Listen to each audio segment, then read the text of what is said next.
Topic है आपका the principle of deliberation.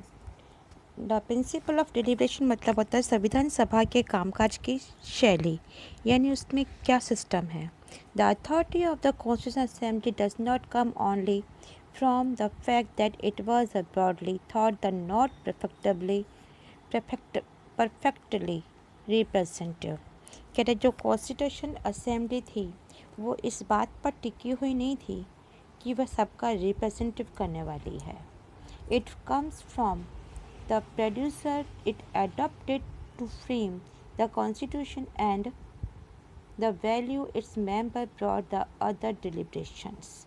कि कॉन्स्टिट्यूशंस में को बनाने के लिए जिस प्रोसेस को या जिसके जो मेंबर्स थे उन लोगों ने जो डेलिब्रेशन किया यानी विचार विमर्श किया, तो उसके अंदर छुपी हुई जो वैल्यूज़ थी वही हमारे कॉन्स्टिट्यूशन असेंबली के लिए इसके बेस का आधार, इसका आधार बने। ये लोकप्रियता, ये पॉपुलेशन, ये पॉपुलरिटीज़ के लिए इसका बेस बनी। While any assembly that claim to be representative, बहुत सारी असेंबली है जो ये क्लेम करती है कि वो रिप्रेजेंटेटिव के लिए है।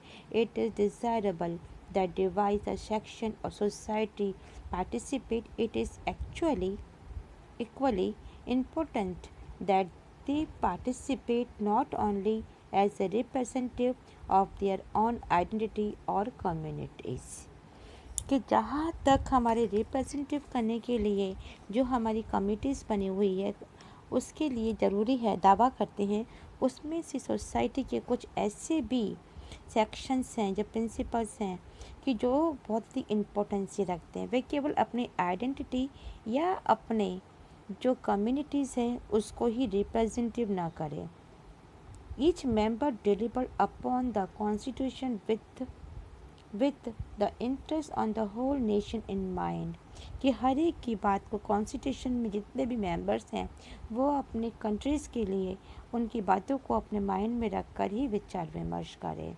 They often disagreement among members, but few of these disagreement could be traced to member protesting their own interests।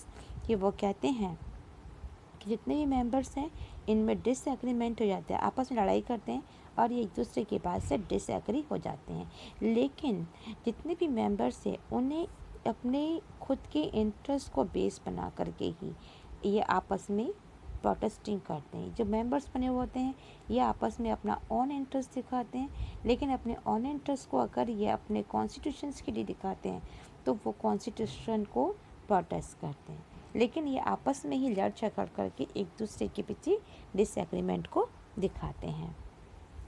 There were लिगिटमेंट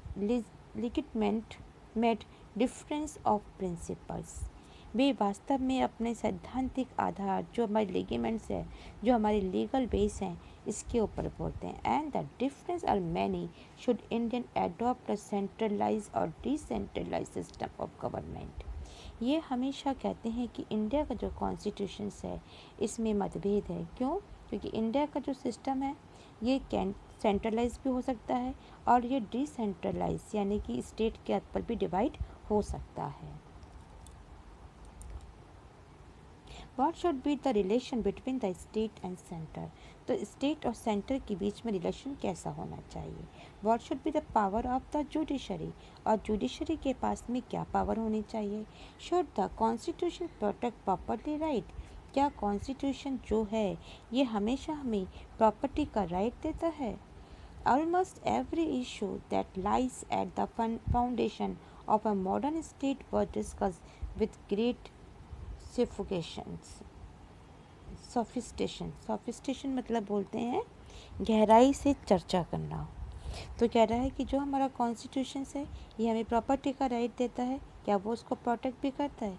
और लगभग जितने भी इशू हैं ये सब मॉडर्न स्टेट की बुनियाद या उसके बेस पर बनाए गए हैं, इसीलिए इन पर सोफिस्टिकेशन यानी गहराई से चर्चा करना जरूरी है। Only one provision of the constitution was pass without virtually any debate. The in the introduction of universal suffrage, meaning that all citizens reaching the certain age would be